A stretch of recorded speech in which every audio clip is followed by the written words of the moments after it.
মাননীয় মুখ্যমন্ত্রী বলছেন আমার জীবন থাকতে আমি এসআইআর করতে দেব না, আমি এসআইআর করতে দেব না। কিন্তু যখন কেন্দ্রের নির্বাচন কমিশন এসআইআর চালু করলো তখন মমতা বন্দ্যোপাধ্যায় কোথায় মুখ লুকিয়েছেন আমরা জানি না। কিন্তু আমার দলের চেয়ারম্যান বলে দিয়েছেন যে একটা বৈধ ভোটারকে যদি বাদ দেওয়া হয় রাস্তায় থেকে বুঝে নেব, কোর্টে আমরা গিয়ে বুঝে নেব, একটাও বৈধ ভোটারকে আমরা বাদ দিতে দেব না। এসআইআর নিয়ে মমতা বন্দ্যোপাধ্যায় বাইনারি পলিটিক্স করছেন, হিন্দু মুসলমানকে ভাগ করতে চাইছেন। 2001 সালে মাননীয় মুখ্যমন্ত্রী এই বাংলার সংখ্যালঘু মুসলমান ভাইদেরকে ভয় দেখিয়েছিল যে এনআরসি এবং ক্যাগ করে এখান থেকে তাড়িয়ে দেওয়ার বন্দোবস্ত করছে। সেদিনকেও আমরা রাস্তায় ছিলাম, সেদিনকেও আমার দলের চেয়ারম্যান আমার পৃষ্ঠপোষক, গ্রামের পর গ্রাম, রাজপথের পর রাজপথ আমরা মানুষকে বোঝাতে পারিনি। সেদিন মমতা বন্দ্যোপাধ্যায়কে ভরসা করে বিজেপিকে রোখার নাম করে তৃণমূলে ভোট দিয়েছিলেন। কিন্তু আবার 2026-এ কড়া নাড়ছে। আমার ভোটার কার্ড আছে, আমার আধার কার্ড আছে, আমার রেশন কার্ড আছে, আমার জন্ম সার্টিফিকেট আছে, আমার বাড়ির দলিল আছে, আমার পর্চা আছে, আমার ছেলেটার বার্থ সার্টিফিকেট আছে, তারপরেও কিসের নাগরিকত্ব? আমরা বলতে চাইছি আমরা নাগরিকত্ব বলে আপনি আবার 2026-এ মমতা বন্দ্যোপাধ্যায়কে আর নরেন্দ্র মোদীকে এই বাংলাকে জায়গা করে দেওয়ার পরিকল্পনা করা হচ্ছে। আমরা বলতে চাইছি মমতা বন্দ্যোপাধ্যায় আপনি বলছেন এসআইআর করতে দেবেন না, আমি দুমুখ সাপের কথা বলছিলাম না? যদি তৃণমূলের নেতারা আমাদের এই আওয়াজ শুনতে পান, শুনে যান। মমতা বন্দ্যোপাধ্যায় বলছেন আমি এসআইআর করতে দেব না, কিন্তু গতকালকে মিছিল করেছে যত টোটো চালক, অটো চালক, তাদেরকে নিয়ে রাজপথ ভরিয়েছে। আমরা বলতে চাইছি মানুষে বুঝেছে মমতা বন্দ্যোপাধ্যায় এসআইআর দিয়ে ভয় দেখাতে চাইছে। আর কে? শুভেন্দু অধিকারী। শুভেন্দু অধিকারী তৃণমূলে দালালি করছে বিজেপিতে গিয়ে। যখন শুভেন্দু অধিকারী গরম গরম কথা বলছে, হিন্দু হিন্দু ভাই ভাইয়ের কথা বলছে, মমতা বন্দ্যোপাধ্যায় পুলিশ মন্ত্রী, তখন তার কলম সরে না। আর আমার দলের চেয়ারম্যান যখন বলছে কেন আমার সংখ্যালঘু ভাইদের ওবিসি কার্ড কেড়ে নেওয়া হলো, কেন এসসি এসটি সার্টিফিকেট কেন উচ্চবর্ণের মানুষের কাছে যাবে, যখন প্রধানমন্ত্রী আবাস যোজনা কেন আমার গরিব মানুষ পাবে না, 100 দিনের কাজের টাকা চুরি হয়ে গেছে, 100 দিনের কাজের টাকা কেন পাবে না, মিড ডে মিল কেন পাবে না, যখন আমরা মাননীয় মুখ্যমন্ত্রীকে বলছি আমরা একটু আমার বাংলার বেকার যুবকরা, আপনি মমতা বন্দ্যোপাধ্যায় বলেছিলেন ডবল ডবল চাকরি দেব, ডবল ডবল মাদ্রাসা হবে, ডবল ডবল স্কুল হবে, ডবল ডবল বাজার হবে, এই বাংলার মানুষ বিশ্বাস করেছিল। কিন্তু যখন আপনি বলছেন পারলেন না, তখন আমার দলের পৃষ্ঠপোষক মাননীয় মুখ্যমন্ত্রীকে আমরা 3 বার চিঠি দিয়েছিলাম। আমরা সেদিনকে বলেছিলাম মাননীয় মুখ্যমন্ত্রী কলকাতায় একটুখানি বসার জায়গা দিন। আমার চেয়ারম্যান বলেছিল এই বাংলার বেকার যুবক, এই বাংলার খেটে খাওয়া শ্রমজীবী মানুষ, এই বাংলার আদিবাসী দলিত মানুষ, এই বাংলার সংখ্যালঘু যুবকরা তারা একটু প্রাণ ভরে কাঁদতে চাইছে কলকাতায়। সেদিন মাননীয় মুখ্যমন্ত্রী আমাদেরকে জায়গা তো দূরের কথা, আমার চেয়ারম্যানকে লাথি মারতে মারতে সেদিন আমাদেরকে জেলের ভেতর নিয়ে গেছিল।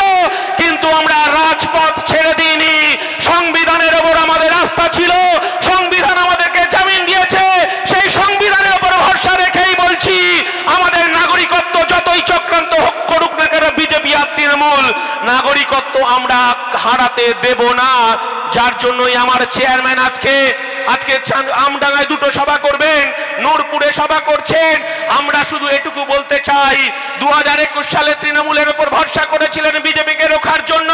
আপনাদের কাছে বলছি মমতা বন্দ্যোপাধ্যায় আবার বাইনারি পলিটিক্স করে এই বাংলার ভোটকে বিভাজন করে হিন্দু মুসলমান করতে চাইছে।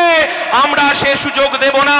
আমরা শুধু এটুকু বলতে চাইছি আমার দলের সেনাপতি নওশাদ সিদ্দিকী এই বাংলার খেটে খাওয়া শ্রমজীবী মানুষ, এই বাংলার আদিবাসী দলিত মানুষ, এই বাংলার আদিবাসী মতুয়া মানুষ, এই বাংলার সংখ্যালঘু মানুষ আবার নতুন ঘরের স্বপ্ন দেখছে, আবার নতুন সূর্য উদয় হবে।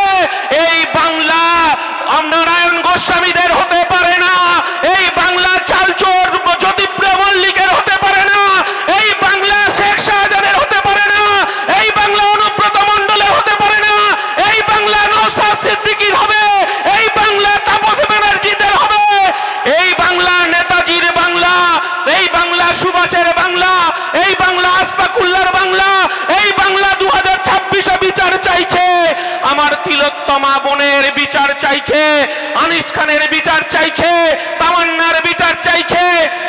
দলের বাংলার বাঘ যাকে আমরা বলি উপস্থিত হয়েছেন।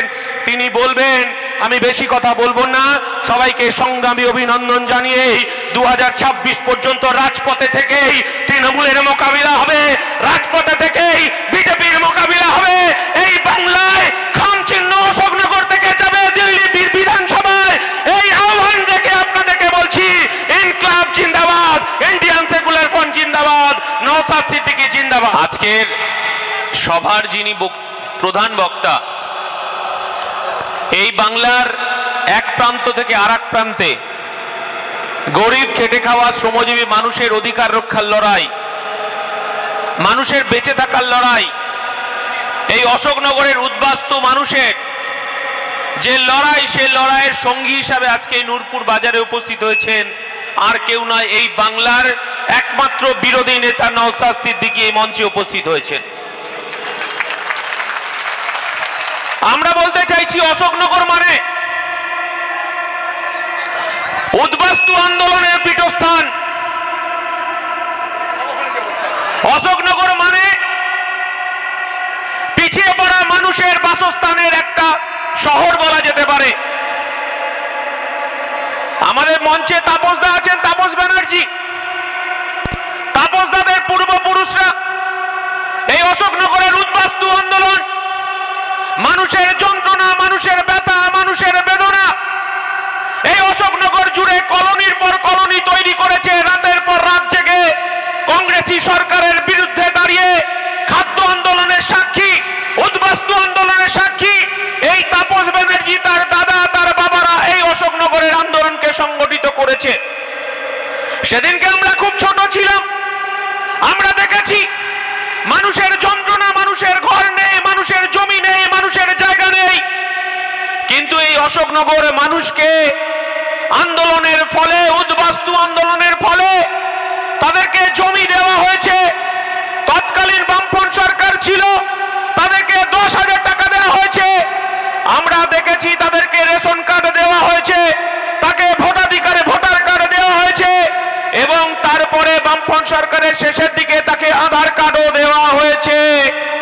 তারপরেও বিজেপি বলছে যে আবার নাগরিকত্ব দেওয়া হবে, আর ইন্ডিয়ান সেকুলার ফ্রন্ট বলছে কিসের নাগরিকত্ব?